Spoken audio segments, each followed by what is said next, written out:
What are you doing here? You're watching me. Oh, not in a creepy way? Oh, you're here to see my art? Well, come on in.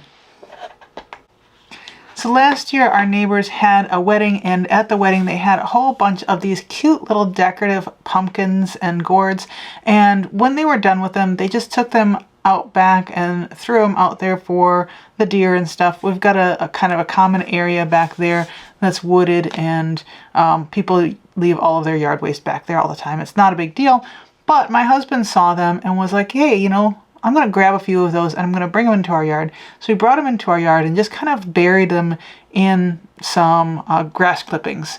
And then this year they grew. And so we got these cute little pumpkins, and we've got a couple of different shapes of things, but this one was super cute and I had to pick it. And then this one was absolutely adorable. There were a couple of these little acorn shaped squashes. I don't know what they are, but it was so cute. I had to pick it. So now I've got these two little guys down here in my work area, and I might try doing some watercolor painting and try and recreate this little guy because he's so cute. Look at him. Look at all the fun colors on there. The one side is a little bit less ripe, so he's more green, and the other side has got different variations of oranges and yellows, and he's just such a cute little guy. Got my little guy. He's just a little guy. He's so cute. Let me get him taped down. Look how cute. It pins up right up here, and I got my little piece of paper down here. He's so cute. I like it. Yay. I was so excited to get started on this painting. I thought the pumpkin was super cute, and I really liked the sketch that I had done, and I was sure that this would be a really quick painting that I could just put in like this base layer of yellow and then come in and drop using wet on wet some orange on there, and I would get that nice little mottled texture that was on the pumpkin, and then I would basically be done. Boy, was I wrong. I was also sure that putting the painting up like this was going to be a great idea, but because of the really wet on wet working that I was doing, I was getting the paint wanting to bleed down a little bit. Thankfully, none of it dripped down outside of my painting, but I ended up having to put it flat on the table in order to finish working on it. At this point, I'm actually really happy with how things look. I feel like it feels like the stem goes down inside and you can kind of see that dip, and now I'm trying to put some shadows on here because watching different people do watercolor, they often put the shadows on first and then kind of come back and layer the colors over top. So that's what I'm trying to do here. I'm using kind of a purpley color that was mixed up from some Payne's gray and then some blue and red, and I think it's looking pretty good. I'm really enjoying having the palette clipped onto the board like that, and I've got the little spot to mix my colors right next to it.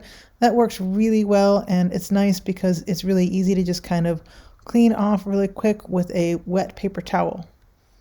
On the other side clipped to the board is the swatches from this same palette so that I can get a better idea of what that color is going to look like when it's actually laid down on paper, because some of the colors look a little bit different in the palette than they do when you actually put them on paper.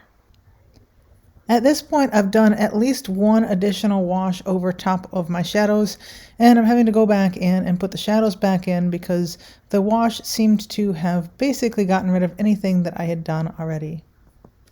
At this point, I'm really hoping that I'm going to be able to just kind of dot on some orange and have it bleed out a little bit so that I get darker orange in the middle and kind of the lighter yellow kind of in those creases.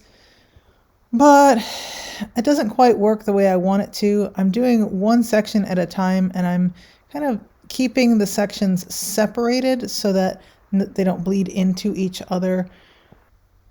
I'm actually really surprised I didn't get any really hard lines from doing this, because I went in and I wet the paper and then I came back in and put some color on there, and looking at the one section that is done, it looks like I would get some really hard lines around the outside. But in the end, I didn't really see those lines, and maybe it's because I went over it a couple of different times with more and more washes of color to try and get all of the colors to where I wanted them to be. At this point, I'm going back in and putting some of the shadow colors back in because I keep losing my shadows as I continue to work on this. I think it's partially because I'm putting the much more saturated colors on and I didn't go quite heavy enough on the shadows to start with because I was a little bit hesitant to go really dark on them because I didn't want it to look really weird. At this point, looking at it, it kind of looks like it is a pumpkin made kind of out of patchwork material. It's kind of cute. All right, at this point, I'm going back in with even more vibrant colors to kind of bring those darker oranges back into it. I keep doing washes over top and losing that, and so I just keep making it more and more vibrant. I think that I just need to be a little bit bolder, or maybe a lot of bit bolder with my colors to start with. I think I started with much too pale of a yellow and much too pale of an orange when I was putting the colors in, and it just kind of made it so I had to keep going back over and over things to build up that saturation. And because I was doing that, I kept losing some of the shadow work that I had done. Here I go again with another glaze of yellow to just kind of make it a little bit more the color I want to. And as I do that, I end up kind of getting rid of some of the spots that I wanted in there, and some of the shadows get wiped away, so I have to go back in and put the shadows back in one more time. As I put shadows in each time, I keep changing what color I want the shadows to be. At this point, I'm using kind of more of a green gray, and I'm kind of putting that on the back little bits because I wanted that to be a little bit greener because the back of the pumpkin is greener. I'm really happy with how the stem turned out. I like that I left a little bit of white there. And here I am coming in and putting just some of the white watercolor on there to put a little highlight on the pumpkin, hoping that it'll turn out the way I want it to. And now I'm putting kind of some sharper shadows in there just to really make it pop. I have to say it's really weird watching back video of you doing some artwork because you watch the decisions that you make and you wonder why you made them at the time, because when you're watching it, you're like, no, that looked really good. Why are you doing that? Stop. And there's no way to stop it. It's just something that's already done. But I think it's a really good way to learn from your mistakes and learn from your past self. As you saw there, I put another wash on top just to kind of make those shadows a little bit less harsh, and now I'm just putting a little kind of shadow underneath the pumpkin just to ground it. I really like that I put that shadow in there. I think that really kind of finished off the piece so it didn't look like just this pumpkin floating in space. At this point, I realized it still wasn't quite where I wanted it to be, but I didn't think I was going to be able to get it there with watercolors. Some of the paper, especially right in the middle, was a little bit overworked and was starting to kind of flake up a little bit. So I just grabbed some colored pencils and went in to bring some of the light yellow back in there and put some of that orange on there, kind of a mottled orange, just like the pumpkin has itself. I also go in and kind of sharpen up some of the shadows a little bit, and I wanted to sharpen up the outline of it because the outline ended up getting a bit fuzzy, which I think is just due to lack of control with my brush. As I was working on it, I didn't really feel like I was struggling a lot, but I did feel like I was kind of going back and forth a lot, especially with those shadows. This piece really was a bit of a struggle, boss. As I was working on it, I didn't really feel like I was struggling a whole lot except for with the shadows. And like I said, I think that that's partially just because I wasn't going bold enough with the colors to start with. Bringing in the pencils at the end really helps kind of bring it all together, as I just mentioned. But if I had to do again, I would definitely just try and be a little bit bolder and stop a little bit earlier.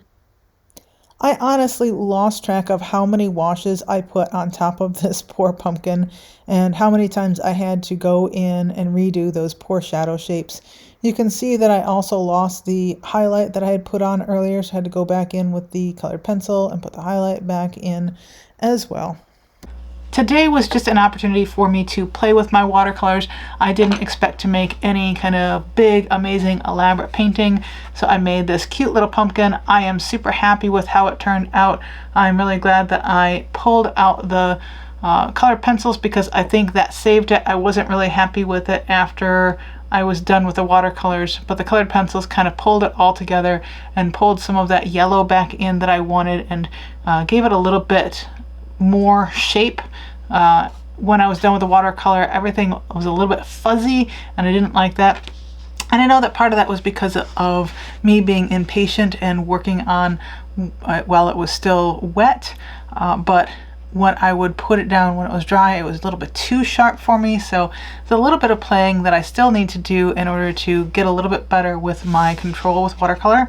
But overall, I'm pretty happy with how this turned out. I think it looks pretty good, and it looks fairly similar to the little pumpkin that I used as reference. And this was just a chance for me to actually work from real life instead of pictures that I found online. And from what I have heard and read, it's always good to work from real life, because you're gonna have to translate that three-dimensional object into 2 dimensions, whereas if you're working from a picture, it's already 2-dimensional for you, so half of that work is already done. So working from the pumpkin in real life was kind of a little bit different than things that I normally do. And by the way, what does everyone think of the new hair?